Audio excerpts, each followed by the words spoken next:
Assalamualaikum warahmatullahi wabarakatuh. Selamat bertemu kembali dengan materi PPKN. Kali ini kita akan membahas subbab C masih pada bab pertama, yakni nilai-nilai Pancasila dan butir-butir Pancasila. Pada subbab C menyadari pentingnya kedudukan dan fungsi Pancasila dalam kehidupan bernegara. Sebelum memulai pembelajaran, alangkah baiknya kita membaca basmalah bersama-sama. Bismillahirrahmanirrahim. Oke. Pancasila sebagai dasar negara dan pandangan hidup bangsa Indonesia mempunyai ciri khas atau karakteristik tersendiri yang berbeda dari ideologi yang lain yang ada di dunia. Jadi Pancasila adalah ideologi milik bangsa Indonesia. Jika kita lihat beberapa negara yang lain, hanya Indonesia yang mempunyai ideologi Pancasila. Ciri atau karakteristik yang terkandung dalam nilai-nilai Pancasila diantaranya yakni ketuhanan yang Maha Esa, mengandung pengakuan atas keberadaan Tuhan yang Maha Esa. Manusia Indonesia harus percaya dan wajib percaya terhadap Tuhan. Ya, harus percaya dan wajib percaya kepada Tuhan yang Maha Esa. Gitu.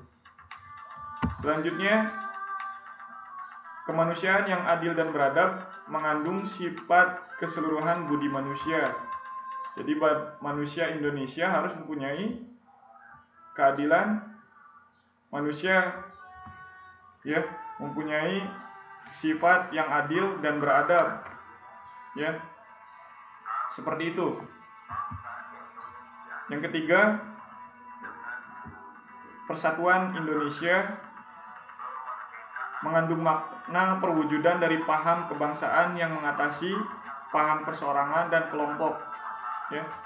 Jadi pada sila ketiga persatuan Indonesia, kepentingan bersama kedudukannya di atas kepentingan pribadi, kepentingan kelompok, atau bahkan kepentingan suku dan bangsa tertentu.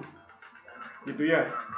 Selanjutnya, sila keempat, kerakyatan yang dipimpin oleh hikmat, kebijaksanaan dalam permusyawaratan perwakilan mengandung makna sebagai sendi utama demokrasi Indonesia berdasar atas musyawarah dan asas kekeluargaan. Jadi, demokrasi yang kita miliki itu berbeda dengan demokrasi negara lain. Contohnya Amerika Serikat. Ya, demokrasi Amerika Serikat dasarnya adalah suara terbanyak atau voting. Jadi kalau ada undang-undang, kalau ada aturan tertentu yang menyalahi aturan yang lain, itu tidak apa-apa. Ya. Dasarnya adalah voting, dasarnya adalah suara terbanyak, seperti itu. Jadi misalnya ingin membuat kerajaan setan gitu ya, amit-amit naudzubillah min dzalik. Nah, itu boleh di demokrasi ala Amerika Serikat. Sedangkan di Indonesia itu tidak boleh, karena demokrasi kita adalah berdasarkan musyawarah dan kekeluargaan. Ya.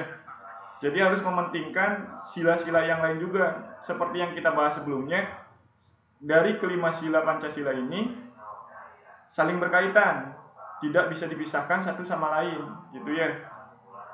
Oke, selanjutnya sila ke-5.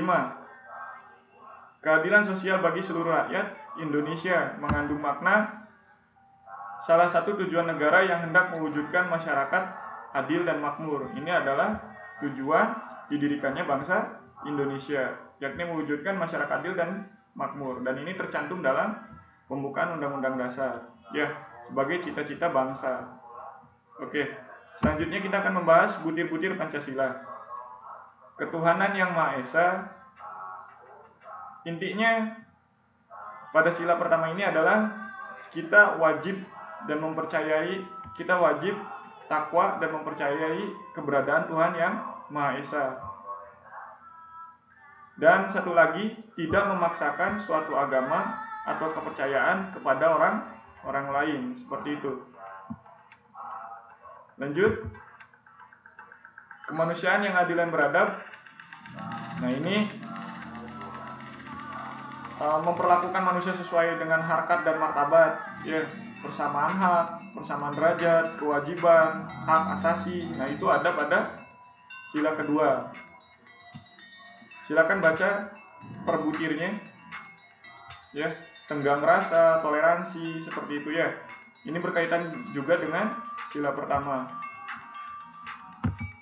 Oke, Persatuan Indonesia mampu menempatkan persatuan, kesatuan, serta kepentingan dan keselamatan bangsa negara sebagai kepentingan bersama di atas kepentingan pribadi dan golongan. Rela berkorban, cinta tanah air, kebanggaan berkebangsaan, memelihara ketertiban, dan mengembangkan persatuan dan kesatuan, serta memajukan pergaulan demi persatuan dan kesatuan adalah butir-butir sila yang ada pada sila ketiga. Kemudian sila keempat, kerakyatan yang dipimpin oleh hikmat kebijaksanaan dalam permusyawaratan perwakilan. Silakan dibaca butirnya, ya. Nah, ini seperti tidak boleh memaksakan kehendak orang lain, ya, musyawarah, tenggang rasa, berdiskusi, nah, bermufakat, asas kekeluargaan, itu ada pada sila pertama, sila keempat, Selanjutnya sila kelima, keadilan sosial bagi seluruh rakyat Indonesia. Ya, mengembangkan sikap adil, menjaga keseimbangan, hak dan kewajiban, menghormati orang lain, menghargai hasil karya, tidak menggunakan hak milik orang lain, bekerja keras, dan melakukan kegiatan berkeadilan sosial seperti baksos. Itu adalah perwujudan dari sila kelima. Seperti itu. Terima kasih yang sudah menyimak pembelajaran dari Bapak. Kita tutup dengan membaca hamdalah. Alhamdulillahirrabbilalamin. Untuk tugas, silakan dibaca dan perhatikan bersama-sama. Ini kalau dibuka ada, kalau di buku ini tugasnya ada pada halaman 23, ya. Oke, kita tutup dengan membaca kafaratul majelis. Subhanakallahumma wa bihamdika asyhadu an la ilaha illa anta astaghfiruka wa atubu ilaik. Wassalamualaikum warahmatullahi wabarakatuh.